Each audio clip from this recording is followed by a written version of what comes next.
Welcome to That's Bull Butter Radio. I actually recorded this breakdown on the West Virginia game earlier, but there was something going on with the video and it didn't upload, so I figured I would try it again. So, you know, I gave myself a few days to really think about the West Virginia game versus Texas Tech. I watched Neal Brown's press conference, and he was visibly frustrated. And I actually liked the fact that he was frustrated. It showed me some character and some pissed off, because I've coached for 34 years. Yeah, I haven't coached at the Division Power 5 level, but I've coached at all the other levels. And most of the time, your teams will emulate your coach and how they play. And I grew up in West Virginia, in Philippi, West Virginia, and we were a small basketball, football team, but I guarantee you we played hard. And that's one thing about all of the West Virginia football teams in the past, talent set aside, they played like the blue-collar state that they represented. You know, I still remember Owen Schmidt, Grant Wiley. You know, our defense used to rack some heads. I haven't seen that physical type of defense. Even though we were really good defensively last year, I never saw that tenacity that we were known for. And it's real important for West Virginia. We are a blue-collar state, and win or lose, if we lose and we still are playing football like that, your fans will support you. We're just getting pounded on defense. That three-man line rushing and playing zone behind it, I understand that we have challenges at cornerback depth-wise, but we were much better against Texas Tech when we pressured their quarterback and got after it. Played much better than sitting back and letting him pick us apart all day long and just having his will with us. Offensively, it was the first game that I think that we really didn't look good offensively. And one of the main reasons was Texas Tech got up, played press man coverage, and was very physical with us. We had a hard time getting open against that physical man-to-man defense. I mean, they were hands all over us. They were waiting for the officials to call it if they were going to call it, but they were in our face, and we had trouble getting open. And we didn't have any problem getting open against the zone. That seemed to go pretty well.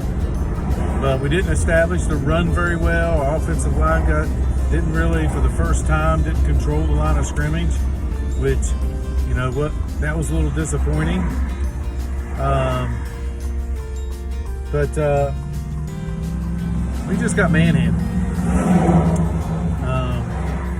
But hopefully we learn from it and get better. We are a young football team. But as for the Neal Brown part, I'm a big Neal Brown supporter. But it's getting harder and harder to trust his climb. I think he's recruiting well. I think fundamentally that at times they are really good. But that tenacity and that never give up attitude, defensively wise, I just don't see it. So there's some things I liked him having a little bit of spunk, a little bit of attitude in his press conference. I think we're missing that a little bit. So that's kind of my breakdown of Texas Tech. I thought they just out-physicaled, outplayed us when it comes down to the hard-nosed part of the game.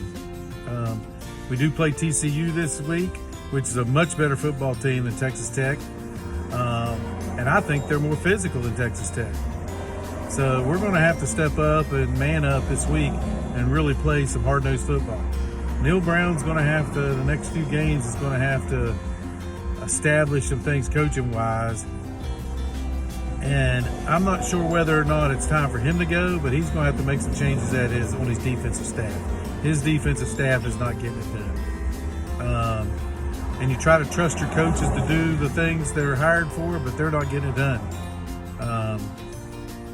So we play at Texas TCU this week, so we got to get back to playing West Virginia football, and that's real important. And other than that, if he doesn't turn this thing around and doesn't make some changes on his defense, if this isn't his last year and he doesn't do something next year definitely will be his last year, because the West Virginia fan base is not going to put up with a football team that doesn't represent their state the way they have. West Virginia has always been a proud football program. We're one of the top 15 winningest programs in the nation history-wise, and we're not playing that way right now. And, you know, we can make all the excuses in the past with COVID and all that kind of stuff and not being able to recruit in the NIL. And I think the NIL has made a big difference also, along with this transfer portal. Having a leader on the team. We need to get a leader on defense, a leader on offense that's going to be boisterous and just get in people's face and tell them we're going to play a different way. I don't see that on this team. I don't see a true leader. Now, Steele, he's a great football player. He's a great West Virginian, and I love him to death. I think he's represented the state really well. But he needs to step up and get something out of his defense and start expecting a little more from all his other players. Not just him, but there needs to be a Grant Wiley or Owen Schmidt or somebody like that to step up and just, you know, even Trayvon Austin. I mean, he was small and electrified, but he wasn't afraid to tell his offense they needed to step up and start producing something. I also am a little concerned with JT Daniels. That was the first time he didn't really have a great game. And then it was a concern with that ice on his arm right after he got taken out when the game was over. Like he's got some problems with his elbow. So that's concerning a little bit. And I don't know whether that's the case or not, or whether it was just precautionary. But he did throw balls that I haven't seen him throw all year in that Texas Tech game.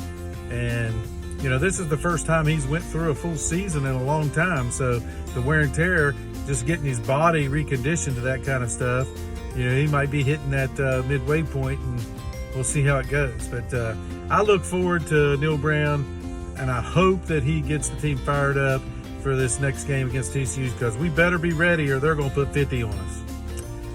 And I hate to say it, but the way we played this week, that's bull butter. And please like our page and subscribe and comment on the stuff below. We'll have a conversation. And I'm going to have a guest next time. Our co-host Tim Corder should be on the next episode. He's away a little bit with his parents this weekend, so he wasn't able to be on. But hopefully we get him and we have a conversation back and forth with him a little bit. So see you next time from That's Bull Butter Sports Talk.